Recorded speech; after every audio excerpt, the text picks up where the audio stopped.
If you're not living under a rock, which you probably aren't, you've heard these terms being thrown around: fintech, blockchain technology, cryptocurrency, NFTs, and you're probably wondering what's all the fuss. If that's you, then you need to listen in on this conversation. Tristan Pelloux breaks it all down for us and gives us a foundation and points us in the right direction on where to get more information. So if you're an entrepreneur, this is where you need to put your focus. Stay tuned. Welcome to Reinventing Perspectives, the show that's made for Christian entrepreneurs. We're going to talk about everything from faith to business principles to family life to profitability to strategy to tactics to self-care. If you need it, we'll talk about it. I'm your host, Priscilla Shumba. Without wasting any more time, let's dive into our conversation. We have a very exciting guest. We have Tristan Pelloux, and he is the editor at Fintech Review and Director at Strategwhy. And we're so excited to have you on. Please introduce yourself to our audience. Thank you very much for having me. My name is Tristan Pelloux. I am a Frenchman living in Barcelona. I moved to Barcelona about 8-9 months ago. I was in London for many years working in banking, in corporate strategy. And I decided to leave London and leave the corporate world, and I started a couple of ventures. So this is my background. Tell us how you got started in this journey of entrepreneurship.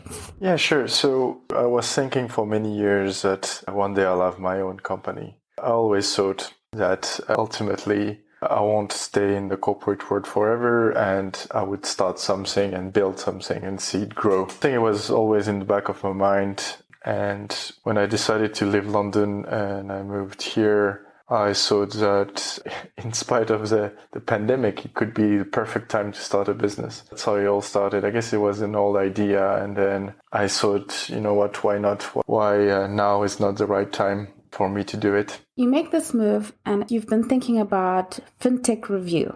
Yes, exactly. I had started Fintech Review as a side thing as I was still working for Virgin Money in London. It was just a personal blog where I was writing my thoughts here and then. And when I thought, okay, maybe it's the right time for me to start something, I thought that I should do something that I like and I'm passionate about. So I was like, what would I do on an everyday that would make me happy to get up and to work during the day?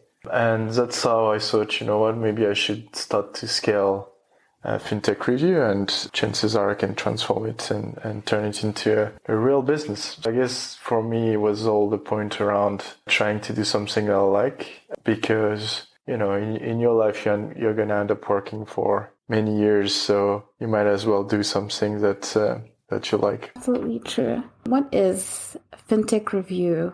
As I was saying, it started as a personal blog where I was just writing a few things about, you know, what is fintech, what is this, what is that. When I sat down and I thought, okay, this is probably not enough to be a business. So I was like, oh, I'm going to turn it into a bit of a niche media where you get opinions on various things that are happening in the fintech world. And I also started doing interviews, and now I've launched a premium newsletter, as well as I'm writing reports. So the idea really is to be a content platform about the fintech world more broadly. So I'm working on an online course. So I'm working on various stuff that are part of the fintech world. My idea behind it is just to kind of spread the knowledge about what's going on in the industry, kind of go into what's happening, trying to dissect a bit the trends, trying to connect the dots. And I think the line behind it is to have a strong opinion about things and kind of try to not to be neutral, like purposely help people understand what's going on and kind of show things that maybe they haven't seen. And for the audience, it's really everyone, from people that are just getting started trying to understand what's going on, or people that are a bit more advanced in their journey in fintech and want to learn more about certain aspects. Now, Tristan, I'm going to take you back a little bit, just because we have an audience that might or might not be familiar with what is fintech Maybe you can give us your definition of fintech, and then we can go from there. Yeah, sure. No, it's true. I spend so much time in it that I think that everybody knows everything about it. But I guess fintech is a very broad term, but in essence, it's just about using technology in financial services. Fintech emerged as an industry 10 years ago after the financial crisis, where lots of startups started to launch to try to modernize financial services by incorporating much more technology in the financial services industry, by simplifying lots of processes, automating lots of processes, because a lot of things, even to this day, are still manual. But you can date back what fintech is, from every time that technology was introduced in financial services, you can think that this was, fintech, financial technology. Like, it's a very broad industry because it goes from banks that are using financial technology to modernize their operations to pure play fintech startups like Stripe or Revolut or Xinja in Australia or 86400. So these are pure fintech players. And then you also have, I would say, within fintech, then you have like crypto, and then blockchain technology applied to financial services become fintech. But if not, it's just technology. So as I said, it's very broad. That's what I like. I mean, the way I look at it, I try to think about it as any innovation that is happening in financial services. I usually would categorize it as fintech, as a broad category. I'm of the opinion that almost everything is fintech. There is a famous venture capital firm, Andreessen Horowitz. They said that soon every company will be a fintech. So at that point, I mean, I guess my scope will be even broader. It's just because more and more companies are integrating financial services, or at least, for instance, payments within their organization. So then they become much more involved into financial services, whereas before they would just delegate that to another company. Now, let me jump into Fintech Review, amazing online media. I went on there and I was reading a lot of your articles, which were very, very interesting. But one particular article really, really caught my eye, and it was titled Kodak Moment in Financial Services. I think it was with a question mark. Yeah, Do you give us the premise behind that article? Yeah, I always like to, more the analysis, I like to start them with a question. The Kodak moment in financial services, I actually had good fun writing this one. And it's to talk about how a company can completely miss a shift in its industry. So I'm taking the example of Kodak, is that Kodak used to be a top dog. It was the number one in photography, and a Kodak moment is literally in the dictionary as trying to take a picture to immortalize a moment. So this is how big Kodak was. But they took a series of wrong decisions about where the industry was going, especially when it comes to digital. And then, they still exist now, but they're just a shadow of the company that they were 25 years ago, 30 years ago. You have other examples. So in this article, I talk about Nokia. Nokia is also famous, and there is a famous Forbes cover where, it's N7. Nokia is the king of cell phones, and can someone come and beat the king? Yeah, and, obviously a few years later, Apple comes. Well, actually, I think it was the same year. Apple comes up with iPhone, and then it's just downhill for Nokia at that point. So taking these examples and looking at the banking industry, the Kodak moment for me is when it's like a lack of leadership. The leadership of these companies just didn't have the vision to see where the industry was going, and they failed. Well, they failed basically the organization and their shareholders. And I'm trying to make a distinction between you have a momentarily a lack of vision. So some companies have taken the wrong steps, but then they went back, like Apple or IBM. They kind of made a few wrong decisions, but they still survived because they they came back from it. But some companies didn't. And I'm trying to look at banking and see, are they having their Kodak moment? Is that they fail to see where the industry is going, what are the threats, all the neobanks emerging and the fintech startups are not startups anymore. You take a company like Stripe. It was decent size 5 years ago, but it grew massively and now it's a 100 billion company. And banks kind of didn't do anything about it. I feel a lot of banks are just looking and just, sitting there and waiting for their company to collapse. It's a bit weird. So, I didn't conclude it saying, okay, it's definitely a Kodak moment in financial services, because this is the kind of thing that you can only know a few years after. But we might look back, let's say in 5 years, and look back and say, okay, this was definitely a Kodak moment for financial services. Remember this bank, and now they're just the shadow of themselves. And you can see a few big banks that are already on their way down. Some are maintaining their positions, but it's obviously, I feel, an inflection point in the industry. What innovation in fintech are you most excited about right now? I obviously look a lot, at what's happening in crypto, because I find it interesting. There are lots of novelty within it, and lots of things are not so novel, but a different take on it. What I'm really interested in is finding true innovation, in the sense of not really taking something that traditional financial institutions are doing or big banks are doing and trying to do it a bit, with a nicer app. What I really find interesting is when a company tries to invent something completely new. That's why I am quite interested in the crypto world from that aspect, is that it's quite novel. There are different takes on traditional financial services. It's also something I wrote about a few weeks ago. You have a lot of untrue innovation, in the sense that it doesn't really solve for people's needs, and it doesn't really change from what banks are doing. It's a bit like famous strategy book, Blue Ocean Strategy and Red Ocean Strategy, which is, are you in a red ocean, so with lots of sharks, there's lots of blood, you're competing with other people, or are you creating something completely new? You're just in the blue ocean and you're creating a new category of businesses.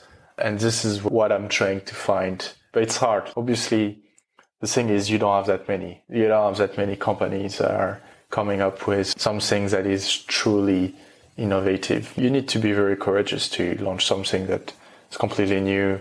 It's a new market. I do try to, find this kind of innovation. This is what really excites me. It's interesting that you say that, because for the ordinary person who's looking at cryptocurrencies, we have no idea what the reasoning behind the cryptocurrencies. At this point, it's almost just like coins popping up everywhere, and nobody really knows if it's actually solving an actual problem or if it's just another coin.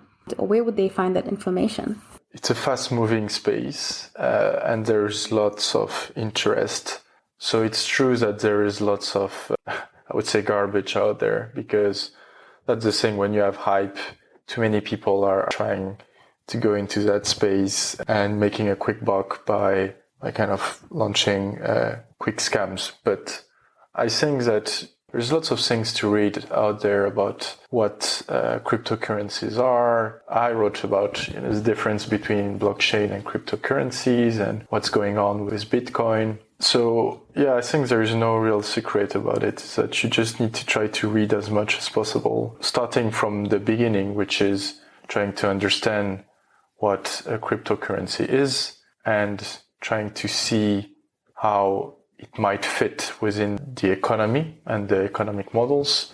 If you look at Ethereum, for instance, or Bitcoin, it's very different things. They can be both called cryptocurrencies, but they have very different functions. That's why within fintech, let's say, it's a broad category, because there's so many different coins and so many of them have a different kind of purpose.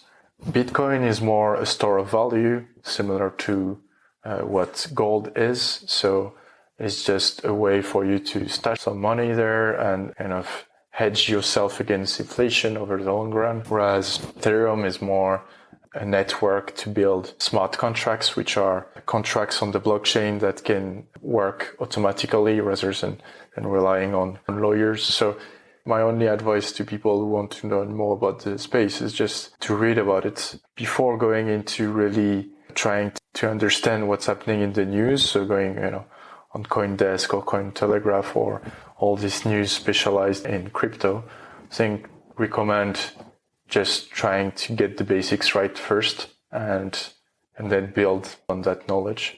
Since you mentioned Ethereum and you said it's about smart contracts, what do you mean by that?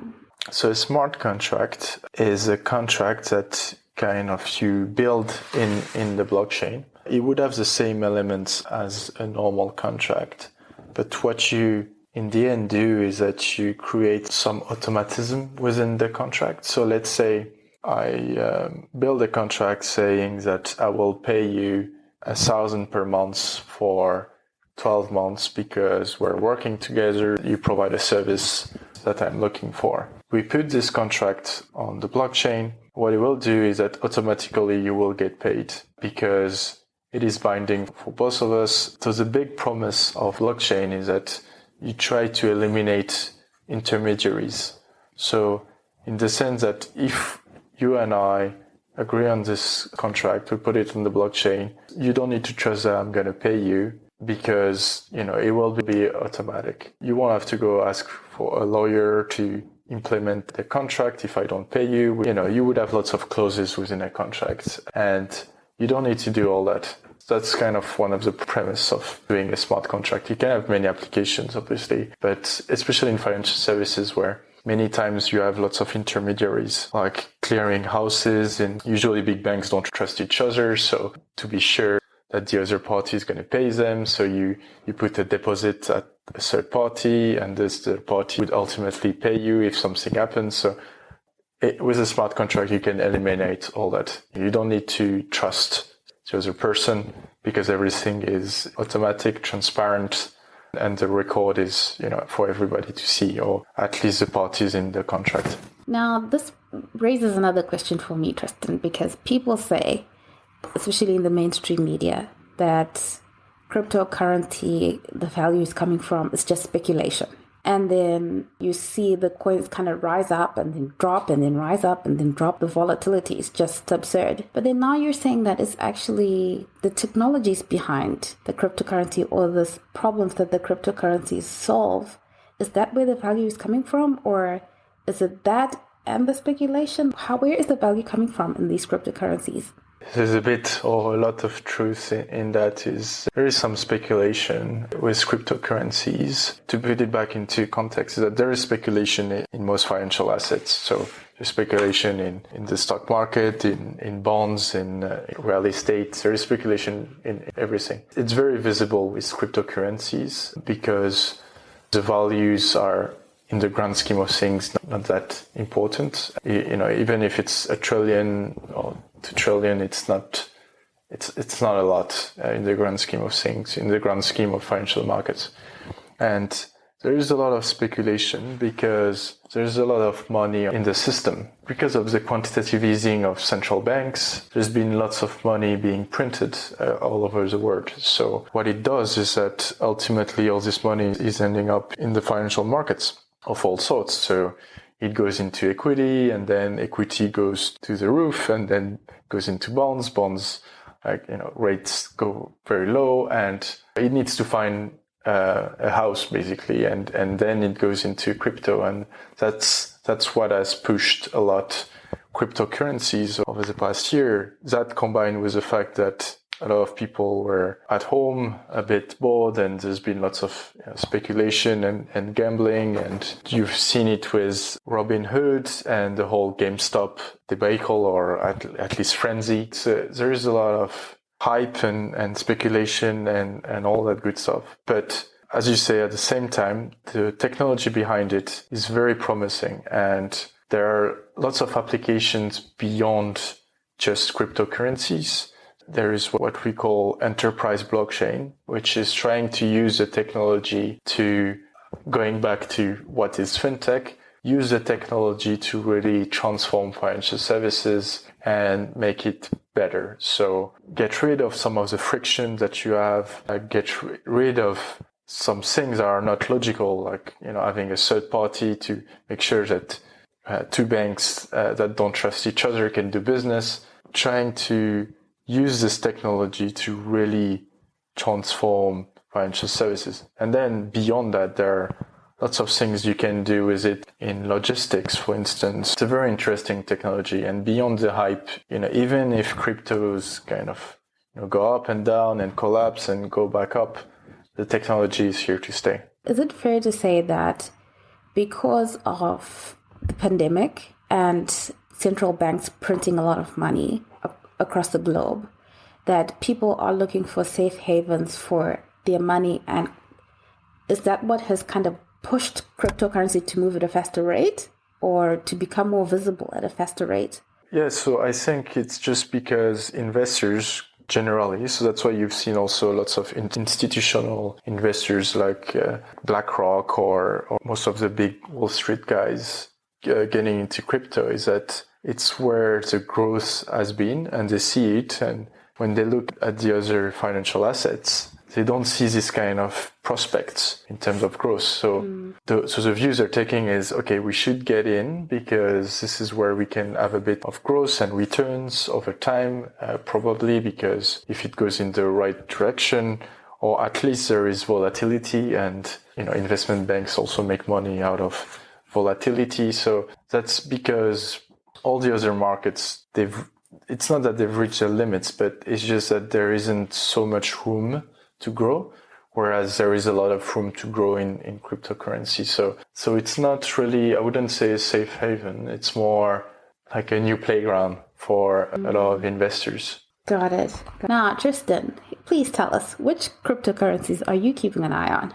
So I mostly keep an eye on Bitcoin because it's the most popular cryptocurrency. I see it as a potential alternative to gold. And some investors are believing that as well. So I keep an eye on this one because it has the most depth and the higher market value. So I do find it interesting. And I also look at Dogecoin that is going, is a kind of a joke that becomes serious. And it's also telling because you just wonder what's going on. Elon Musk and others are finding it funny to push it to new highs. So I keep an eye on it because I find it slightly amusing and also a bit concerning. But yeah, so I would say mostly Bitcoin, just because I think that, as you say, there are too many coins out there. Most won't find a place in this market. Some can, like stable coins are also an interesting concept, which are cryptocurrencies backed by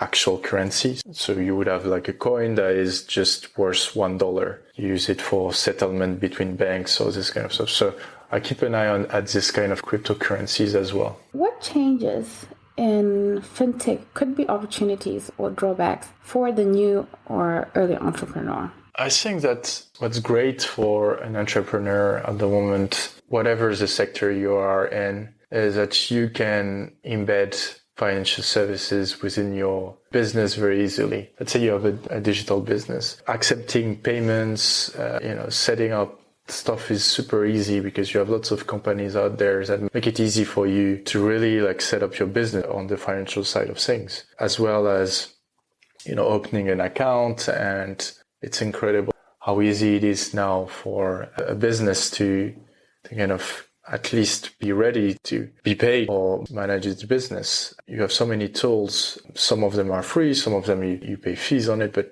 I think it's a great time, and it's only going to go, one way, is that more innovation will be even more embedded and easier for businesses to incorporate that in their customer journeys. There is a big trend called embedded finance, where basically you embed even more the financial part of a customer journey so that the customer doesn't feel it. And some companies have already done that. Amazon, they try to do this so then when you check out, it's all super easy. You click and then you don't even know that you've actually paid. So this is going to be a trend going forward, and entrepreneurs will benefit really from it. I mean, for me, when I set up my business, it was super easy. Like, you have so many tools, and opening an account is not a pain as it used to be, especially a business account, and accepting payments in various currencies. So then if you have international customers, you don't have to worry about this. It's a great time with when it comes to fintech in the broader business world. I remember I was struggling to think, okay, how will I get paid from Amazon.com when I'm here in Australia? And when I started researching, because I was thinking the traditional way of getting a bank account, there were just so many hurdles to getting a traditional US bank account. But then I just found an online service that gave me US bank account details, Payoneer. I just had to register online, and that was all sorted for me. So definitely I do see that as a really big opportunity for entrepreneurs across the globe. At what point do you think that entrepreneurs should seriously think about maybe even accepting some of these cryptocurrencies for payment? Should they even think about it? Because there are, like you said, there's so many coins out there, and you never know which one is a scam coin and which one is a real coin. I think it's a fair question. It depends a lot on who your customers are, but I guess the broader the customer base, the more chances you will have people that might want to pay in cryptocurrencies. I think that more and more big payment systems will allow you to get paid into cryptocurrencies anyway. Visa is trying to implement it, and same with MasterCard and PayPal and others. So, I mean, I wouldn't worry about it too much unless as an entrepreneur, you really want to be paid in cryptocurrencies. But otherwise, I'm saying that it's not going to be long until the major providers will tell you, well, look, now you can accept, euros, dollars, and Bitcoin if you want to, because they will integrate that into their own technology. They don't want to miss any opportunities. And, when you look at guys like PayPal, they're absolutely huge, and they know they have everything to gain in integrating crypto payments within their own operations. So it will eventually happen. Yeah, my advice wouldn't to focus on it too much unless you think as a business it's really crucial for you to accept cryptocurrencies. Otherwise, I think 6 months from now, most businesses will be able to, if you go through these providers, you'll be able to accept cryptocurrencies anyway. Everybody's talking about NFTs. Telling us exactly what an NFT is first, and then what it means for maybe entrepreneurs in the content creation space. Yeah, I think an NFTs is an interesting development within the whole blockchain world. So NFTs are non-fungible token, and non-fungible in the sense that in economics, a fungible asset is something that you can change for something else. So, for instance, when it comes to money, you can change a $10 bill to $5 bill. So that means it's fungible. If it's non-fungible, it means that can it be interchanged. So think about a painting. A painting is non-fungible. The Mona Lisa is in the Louvre and it's non-fungible. There is one, and that's it. So that's a bit the promise behind NFTs. So trying to replicate the way basically the art world works in the real world, where you only have one painting and the value of the painting is because you can identify it as being the original. So trying to do that for digital files. So trying to do that, and the way to get around it, I guess, is to think about it as an autographed version of something. So there can be a million out there, a million picture of me, but if I sign one, there will be only one, right? And you try to ascribe a value to that original version. And this is what NFTs are trying to do. And it's obviously working with blockchain. And it can be really revolutionary because, as you know, what I was saying about smart contracts is that what you can do with an NFT is Tristan, create something. Then I can create the token in a way that I will sell a portion of it. But every time that someone else is selling it, then I can get a percentage back as kind of royalties forever. It exists already without blockchain, like for instance, songs. Musicians kind of write a song and they will get paid forever on the royalties that come with this song. So it's trying to bring this whole legal world that exists in the arts world, in the real world, to the digital world. When you look at it, when you read a bit more, it's not that crazy. Obviously, from the distance, it looks crazy because you see NFTs being sold for $70 million and you wonder what the hell is going on. But actually, when you look into it, it could be quite revolutionary for creators, especially digital creators, to keep control of what they're creating and really get the most value from it rather than speculators that are just here to buy creations and then try to sell it for more, so that and the artist in the end is not benefiting from all this speculation. When you make that comparison with music, it makes sense, because a lot of times when you hear it being talked about, it sounds like the Mona Lisa being copied for many people, and then that sounds really crazy in terms of value. But when you talk about it in terms of like music, you can't really say it's a copy of a song. I mean, it's the song. So, yeah, and I mean, the way to think about it as well for Mona Lisa is that you can have a copy of the Mona Lisa in your living room and it's absolutely fine. It can be the exact same as the one that is in the Louvre, but the one that is in the Louvre is worth, billions, and yours is worth $10. And the difference being that one is the original and the other one is just a copy. This is what NFTs are, really, is to try to certify that a digital file is the actual original, and this is how you create the token, and this is what is being sold. Wow, very, very, very interesting. Now, Tristan, could you explain why there's so much hype about blockchain technology to an audience that is non-fintech? Because I heard someone say that blockchain technology is going to do for business and entrepreneurs what the internet did for business. It's funny because now it's been, 12, 13 years? So it's been quite a while that the technology has been here. I first heard about it probably 10 years ago now. There was lots of hype in 2016, then it's kind of dropped a bit, and now we're back at it. I think it's just because the technology is quite interesting.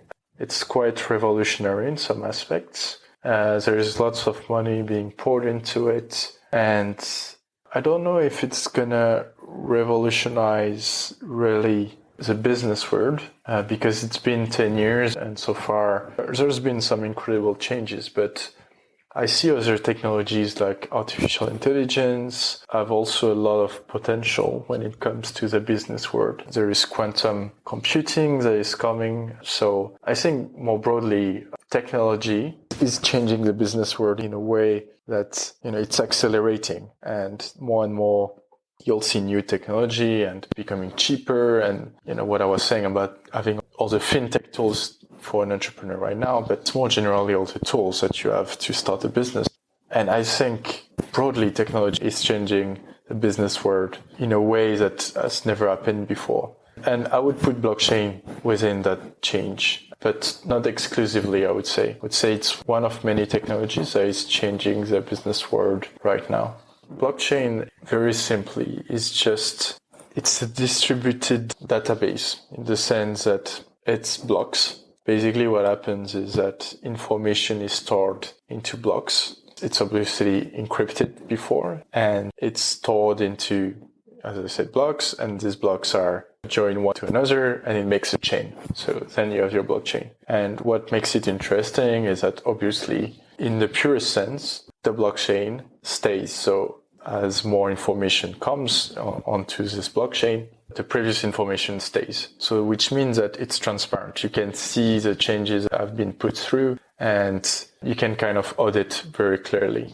Same as fintech, blockchain technology, it's very different, for instance, from one cryptocurrency to another. So the Bitcoin blockchain is very different from the Ethereum blockchain. Yeah, I guess think about it as a way to store data. By nature, it's distributed. So instead of being centralized, it's distributed across a range of computers. And in the purest sense, in a public blockchain, everybody can look at it. And so there is transparency. So you know that, people are not fudging the system and not, making changes for their own benefits. It's a very simple explanation here. It's a bit more complex than that, but it is the underlying technology for cryptocurrencies. It can be useful for other things. So if you think about what I was saying, food logistics, for instance, if it is on a blockchain, when you're buying your apple, if somehow you can check every step on the way because all the information has been stored on a blockchain, you can go back all the way to the producer and know where it has been, all the changes, all the movements. So you can incorporate all that. So there are very interesting things that can happen if you leverage the technology. Thank you so much for that. A lot really to take in. I think a lot to go and study on. Then what is the number one book that you'd recommend for an early entrepreneur? So as I said, I really like Blue Ocean Strategy. I can't remember the authors. One of my favorite books that I've read several times. It's Harvard Business Review's 10 Must Read on Strategy. It's basically a compilation of 10 articles that were published in the Harvard Business Review over the years on strategy. And it's really good because you have a few very famous, like What is Strategy by Michael Porter, which has done the 5 forces. So there are a few good articles, and it's really good as you get started as an entrepreneur to get your head around what is strategy, how do I define it for my business, get an understanding of how do I define my market, how do I manage my business, how do I grow. So there are a few good things in that book that I would recommend. And it's an easy read, really, because it's broken down into 10 long-ish articles. It's quite an easy read. We always end by asking, what has faith meant to you on your journey? I think as a Christian, I see generosity and giving back to people as being quite center in my journey. What I mean by that is I've been mentoring other entrepreneurs for years now. I also mentor students, and it's really for me giving back, as I feel quite lucky in life, and giving back a few hours here and there is not a lot for me, and I feel it's quite important. I know that it's really helping others on their journey. So I feel it's been quite central for me.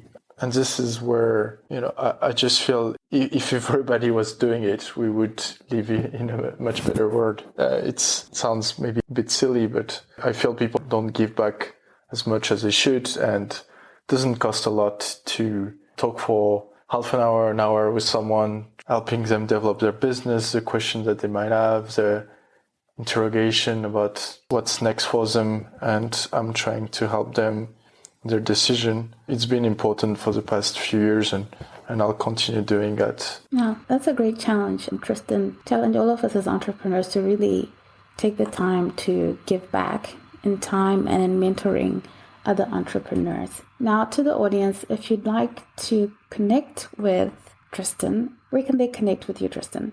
You can get in touch directly on LinkedIn, on Twitter. I'm also on Instagram, on Facebook. So anywhere and everywhere. I'm a lot on social media, but I encourage everybody to just get in touch with me. I'm responding to every message and every email. Always happy to have a chat about fintech or about life or about entrepreneurship. So please get in touch. Well, thank you for that, Tristan. And to the audience, please go to fintechreview.net to read some amazing articles and catch yourself up with what's happening in the fintech space. Thank you again, Tristan, and I hope that we'll hear from you again at a later stage. Thank you. Thank you very much. If you got any value out of today's episode, please do leave a review. Let us know how we can serve you better. And let us know what kind of guests you'd like us to bring on and what exactly it is that you'd like to know. Also, connect with us on Instagram at Reinventing Perspectives, or visit our website www.reinventingperspectives.com, where you can grab a free preview of our latest book, The Christian Entrepreneur's Toolkit. Thank you so much for listening in. We absolutely value your time and we value your input. Have a great day. If you love what we're serving here at the Lessons of Entrepreneurship, the Journey of Reinvention podcast, please share this episode and have some conversations around these principles and ideas. There's nothing better than talking business with a fellow business bestie. Bring some inspiration to your entrepreneurship journeys. And as always, thank you so much for listening in, and see you soon.